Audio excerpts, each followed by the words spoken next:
And we'll start with John in Commerce. Hey, John. Hey, Bob. Hey, John. Go ahead. Hey, yeah. I heard you last week on Free for All Friday once again say that Hamas, they're so terrible because they use human shields. And I just wanted to make you aware that the evidence for that is very poor. I know you get a lot of emails. I did send you sources for this, but just if you're curious, like these claims are made by the IDF, right? Mm-hmm. And then what happens is the human rights organizations go into that area and they investigate the claims. And prior to October 7th, they were unable to ever confirm that Hamas had ever done this. So, whereas on the flip side, Israel uses human shields all the time. They use Palestinians as human shields. In fact, if you Google Hamas human shields, the only pictures you'll find are pictures of like Palestinian boys, being pushed in front by an IDF soldier, or they'll be strapped to a truck, an IDF truck. And so they do use Palestinians as human shields. The IDF does. But the evidence that Hamas does is basically very poor. So just to be aware of that. Well, let me address that first of all, because to me there's a difference between Israel using Palestinian children as human shields and an isolated case here or there where somebody can document a member of the IDF actually doing something like this on an individual basis, which would be reprehensible. Okay. And the fact is, I'm not over there in Gaza, so I can't see where their missiles are being launched from. So to a certain extent, there is a measure of taking the IDF's word for it. But let me tell you why I tend to trust the IDF over top of Hamas. And by the way, I don't trust the United Nations. And when they send in their supposed humanitarian people, I don't trust them because they're extremely anti-Israel in a biased way. I look at the two sides, and I've never said that Israel is perfect. And I'm quite sure we can find all kinds of areas where Israel has been wrong about things. But, John, I got to be honest with you, man. I don't see how anybody can look at Israel and look at Hamas, which is a terrorist organization.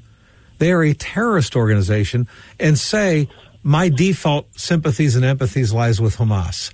I don't see how an organization that is a terrorist organization and kills innocent women and children as proxies for Iran.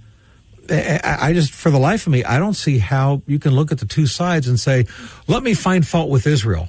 I mean, why aren't you as passionate, if not more passionate, about exposing the wrongdoings of a bunch of Islamic jihadi terrorists within Hamas? Why don't they bother you as much as Israel, or let alone more?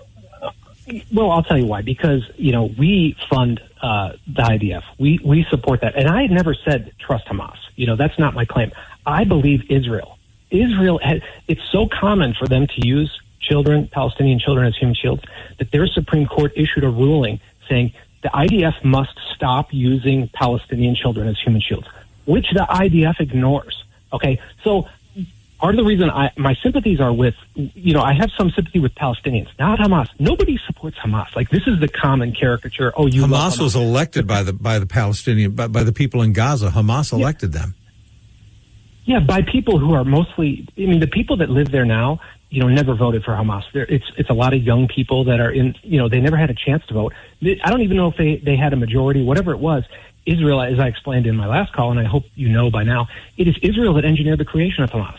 Netanyahu is on audio. You can listen to him. Yeah, we fund Hamas because we control the flame. We want this flame burning. We want this craziness in Gaza, but we keep it under our control. So he's the biggest supporter of Hamas. I don't support Hamas. I never said I do. He does. Right, well, you know what? There's a long. I don't. And I have a hard time believing that Netanyahu would support the people that wiped out 1,200 Israelis in the largest single-day attack since the Holocaust, which, by the way, was not provoked. Okay, this is Hamas launching this on October 7th, 2023 against Israel. So to me, I see that measure of evil that's launched by them and Hamas and a terrorist organization and basically the local arm of Iran.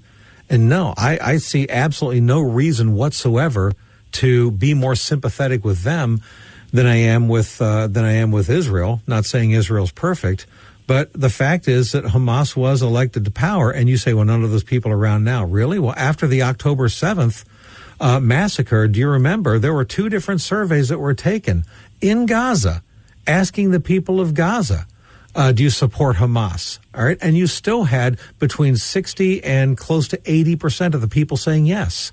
So they are supporting Hamas. All Palestinians? No. Okay. But the majority of the people in Gaza, right after October 7th, still supported Hamas. I got a problem with that. And to me, that doesn't tell me I ought to be sympathizing with them instead of just seeing what fault I can find in Israel. How about find fault in the terrorists? Well, let me point out what Charlie Kirk said. You think Netanyahu... All right, really quick, and then I do got to move on because I do want to be fair to other people and not turn it into the John and Bob debate show. But go ahead, real quick.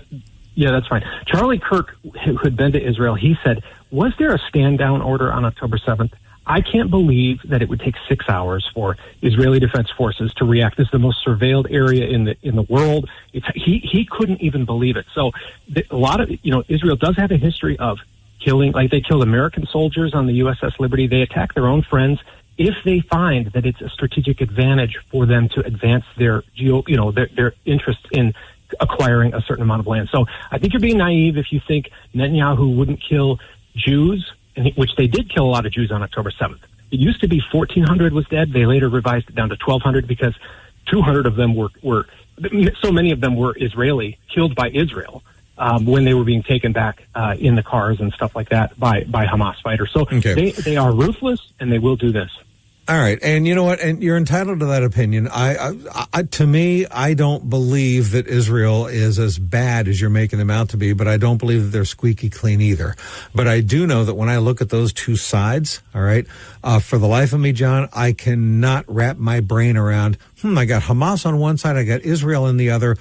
I'm going to focus my attention on how I can criticize Israel and not focus your attention on how you can criticize Hamas. If you want to consider Israel bad, that's fine, okay? But to me, I don't know how Hamas is not the worst of the 2 evils in your mind. We're not responsible for Hamas. We're responsible for Israel. We're responsible for Israel. We're not responsible for Hamas. So why should I understand that? Hamas? I didn't create Hamas, and I didn't support them. Israel did. Okay, well, and I'm just telling you right now that Israel, regardless of what may have happened in the past, Israel was targeted and blindside punched by Hamas October 7th. And you know something? You had 1,200 people killed in the process. And Israel has been trying to defeat Hamas by destroying the daylights out of Gaza. And I think that's a good and the right thing to do. And so to me, I look at those 2 and I say, is everybody perfect on both sides? Nope, not making that claim. But I do not, John, I do not agree with yourself or any others who say, let me look at those 2 sides. I'm going to point my finger as much as I can, not toward Hamas, but toward Israel.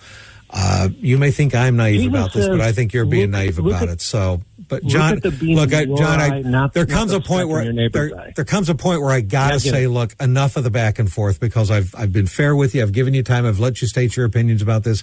You and I don't agree with each other, but I don't want to be unfair to other callers. I do want to give them a chance to chime in too. Okay, we don't agree with each other, but I appreciate your call. Thank you much, and we will.